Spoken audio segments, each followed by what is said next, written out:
శ్రీ మాఘపురాణము 13వ అధ్యాయము సుశీలుని వృత్తాంతము. దిలీప మహారాజుకి వశిష్ఠ మహర్షి మాఘమాస వ్రత మహత్యాన్ని వివరిస్తూ ఇలా మరొక ఇతిహాసాన్ని చెబుతున్నాడు. రాజా, ఈ మాఘమాస వ్రతం ఒక్కటే చేసిన వారిని మాత్రమే కాక అతని వంశంలోని 7 తరాల పూర్వీకుల్ని కూడా తరింపచేస్తుంది. ఈ వ్రతంలో అంత ప్రభావం ఉన్నది. పూర్వం గోదావరి తీరంలో ఒక మహాపండితుడైన బ్రాహ్మణుడు ఉండేవాడు. అతని పేరు సుశీలుడు. పేరుకు తగ్గట్టుగాని అతడు మంచి నడవడి కలిగి నిత్యము జప తపాదులు, వేదాధ్యయనం, అగ్నిహోత్రం అన్నీ యథావిధిగా చేసుకుంటూ ప్రజలందరి చేత గౌరవించబడుతూ ఉండేవాడు. అతను ఒకనాడు దూరాన ఉన్న బంధువుల ఊరికి ప్రయాణం చేస్తూ అడవిలో దారి తప్పి దిక్కు తెలియక చాలా భయపడ్డాడు. దారి కోసం వెతుకుతూ ఉంటే అడవిలో ఒక వింతైన చెట్టు కనిపించింది.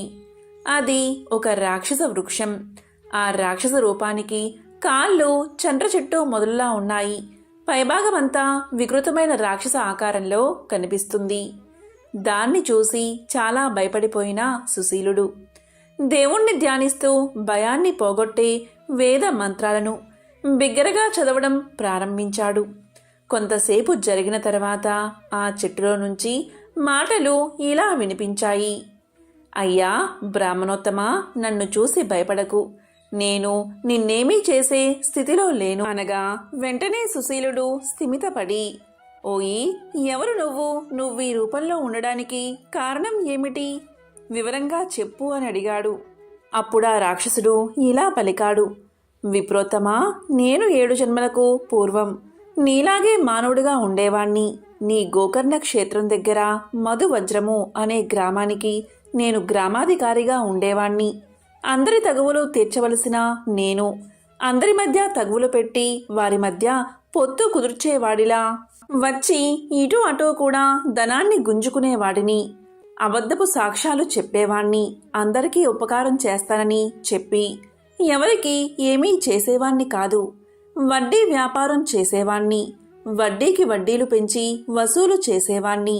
అన్నమాట ప్రకారం ఎప్పుడూ నడుచుకునేవాణ్ణి కాదు. ఇంకా స్నానాలు, జపాలు, వ్రతాలు, దానాలు, ధర్మాలు లాంటివి నా ఇంట్లో వినబడ్డానికే వీలులేదు.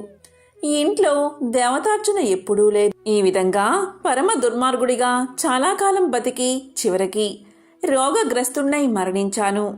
యమధర్మరాజు నన్ను నరకంలో పడేసి బాధించమని ఆజ్ఞాపించాడు.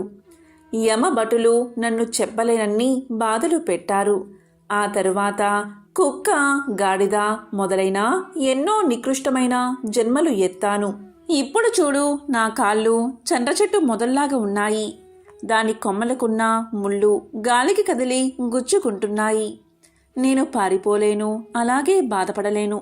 ఇలాంటి స్థితిలో ఉన్నాను. పుణ్యాత్ముడు అయినా నిన్ను చూడగాని నాకు పూర్వజన్మ స్మృతి కలిగింది. ఎలా అయినా నన్ను దయతలచి రక్షించు అని దీనంగా ప్రార్థించాడు. సుశీలుడు ఆ రాక్షసుడి పరిస్థితి చూసి చాలా విచారించాడు. ఎలా అయినా అతనిని ఈ దురవస్థ నుంచి విముక్తిని చెయ్యాలని ఆలోచించి ఇక్కడికి దగ్గరలో చెరువు కానీ సెలయేరు కానీ ఉందా అని అడిగాడు. అప్పుడు రాక్షసుడు, అయ్యా, ఇక్కడ్నుంచి 10 మైళ్ళ దూరం వరకు నీటి సదుపాయం లేదు అన్నాడు.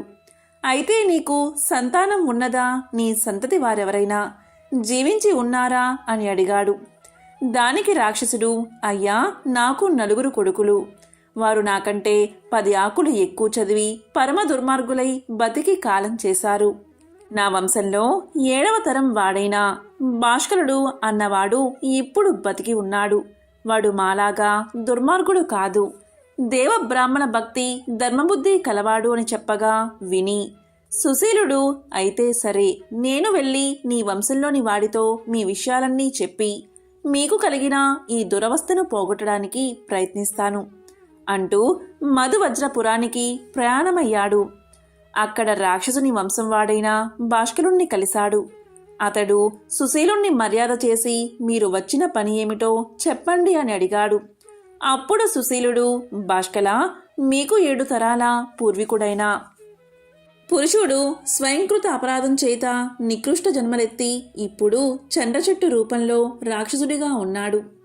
నీవంటి ఉత్తముడైన వాడు తన పూర్వీకులకు ఉత్తమ గతులు కలిగించడానికి ప్రయత్నిస్తే అది నీకు కూడా శ్రేయస్సు కలిగిస్తుంది అని చెప్పగా విని భాస్కరుడు చాలా విచారించి, నా పూర్వులంతా పాప విముక్తులై తరించాలంటే నేనేం చెయ్యాలో చెప్పండి అని వినయంగా అడిగాడు.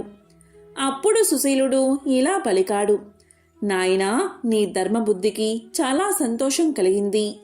రేపు వచ్చే మాఘమాసంలో నువ్వు మాఘమాస వ్రతం నియమంగా ఆచరించు. ప్రాతకాలంలో నదీ స్నానం చెయ్యి. నీ పితృదేవతలకు తర్పణాదులు వదులు. తరువాత సూర్యారాధన, లక్ష్మీనారాయణ పూజ కానీ శివపూజ కానీ చెయ్యి. బ్రాహ్మణులకు వస్త్రాలు, బంగారం, ధనం, గోదానం మొదలైన వాటిని యథాశక్తిగా చెయ్యి. విష్ణుదేవునికి లేదా శివదేవునికి ప్రీతి కలిగేటట్లు మాఘపురాణం చదివించుకుని విను. దీనితో నువ్వు పుణ్యాత్ముడు అవడమే కాక నీ పూర్వుల పాపాలన్నీ పోగొట్టి వారికి కూడా ఉత్తమ గతులు కలుగుతాయి అని చెప్పగా విని భాస్కరుడు ఇలా పలికాడు, అయ్యా, మాఘమాస వ్రతంలో ప్రాతకాలంలో నదీ స్నానం ముఖ్యం అన్నారు కదా. నదులు, జలాశయాలు లేని చోట ఇలాంటి స్నానాలు ఎలా కుదురుతాయి? అసలు స్నానాలు ఎన్ని విధాలు, వాటి గురించి వివరంగా చెప్పండి అని అడిగితే సుశీలుడు ఇలా చెప్పుకొచ్చాడు, నాయనా, స్నానాలు అనేక విధాలు, వాటి గురించి చెబుతాను విను. వైదికమైన అగమర్షణ మంత్రాలతో చేసేది అగమర్షణ స్నానం. పుణ్యతీర్థాల్లో సంకల్పం చెప్పుకుంటూ చేసేది వారుణ స్నానం. దైవ ప్రతిష్టలు, యాగాలు పూర్తయ్యాక వెంటనే చేసేది అవబృద స్నానం. దేవుని పూజలకు ముందు పవిత్రమైన మనసుతో దైవ ధ్యానం చేస్తూ చేసేది వారుణ స్నానం లేక మానసిక స్నానం. లక్షవర్తి వ్రతాలు మొదలైన వ్రతాల ప్రారంభంలో నదిలోని మట్టిని ఒంటికి రాసుకుంటూ ఆ మంత్రాలతో చేసే స్నానం మృతికా స్నానం.